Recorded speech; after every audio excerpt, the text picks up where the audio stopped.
Comment apprendre un sujet ou une compétence en 2 fois moins de temps? Faisons ça ensemble. Je veux que vous pensiez maintenant à un sujet ou à une compétence que vous aimeriez apprendre plus rapidement. Que voudriez-vous apprendre de manière accélérée? Apprendre plus rapidement pour pouvoir accomplir plus rapidement. Je veux que vous vous souveniez de 4 lettres. F-A-S-T. F-A-S-T. Fast. Et le F signifie oublier. Là vous vous dites, Jim, vous êtes cet expert de la mémoire reconnu mondialement, vous êtes le coach de toutes ces célébrités et entrepreneurs, qu'entendez-vous par oublier? Vous devez oublier ce que vous savez déjà sur le sujet en question pour pouvoir apprendre quelque chose de nouveau.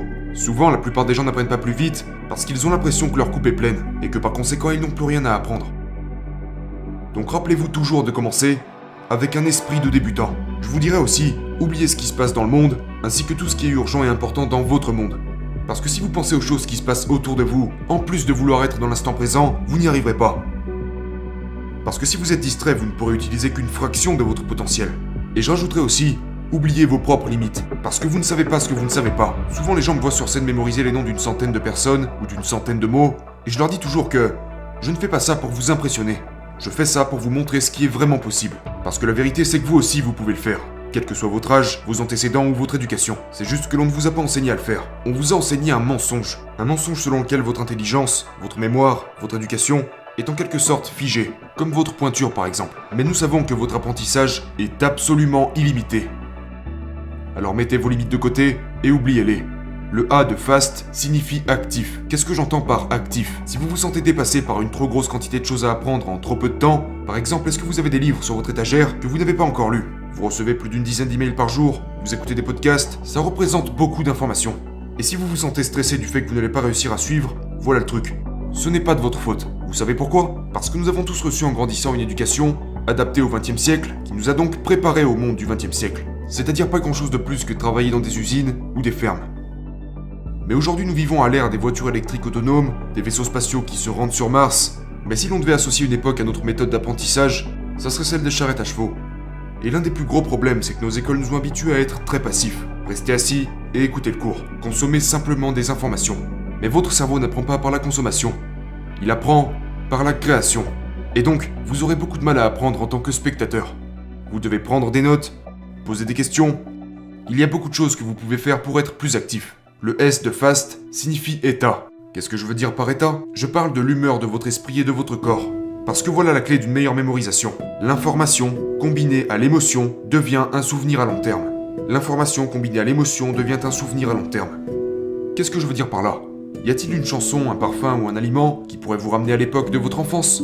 Bien sûr, parce que cette information, combinée à cette émotion, est devenue un souvenir à long terme. Le problème c'est que si l'on retourne à l'école, quelles étaient ces émotions fortes que vous aviez? Dans la plupart des cas, vous vous ennuyez. Et si vous multipliez quelque chose par 0, qu'obtenez-vous? Vous obtenez 0. Et donc la plupart des gens ne se souviennent pas de ce qu'ils ont appris à l'école en raison de leur état. Souvenez-vous de ça. Tout apprentissage dépend de l'état. Tout apprentissage dépend de l'état. Si vous voulez en apprendre plus, il vous faudra contrôler votre état. Maintenant, qui est-ce qui contrôle votre état? Vous-même. Parce que vous êtes un thermostat, pas un thermomètre. Qu'est-ce que j'entends par ça? Que fait un thermomètre? Un thermomètre réagit à son environnement. Il reflète ce que lui donne son environnement. Nous sommes des thermomètres dans certaines situations. Et cela affecte notre état, d'accord? Nous réagissons à la météo, nous réagissons à l'économie, nous réagissons à la façon dont les gens nous traitent. Mais en réalité, qui est au contrôle? Vous êtes au contrôle, parce que vous êtes un thermostat. Un thermostat est différent, d'accord? Un thermostat définit une vision, il fixe un objectif, il établit une norme. Et qu'arrive-t-il à l'environnement? L'environnement se plie aux conditions. Dans votre cas, vous devez fonctionner comme un thermostat. Et la chose la plus importante sur laquelle vous voulez avoir du contrôle, c'est ce que vous ressentez. Un grand pouvoir implique de grandes responsabilités.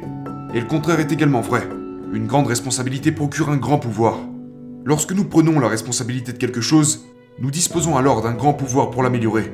Et je pense que la responsabilité la plus importante que nous avons est celle de contrôler ce que nous ressentons. Comment entrer dans cet état de curiosité, d'enthousiasme? Je veux dire, qui sont les étudiants les plus rapides de la planète? Ce sont les enfants.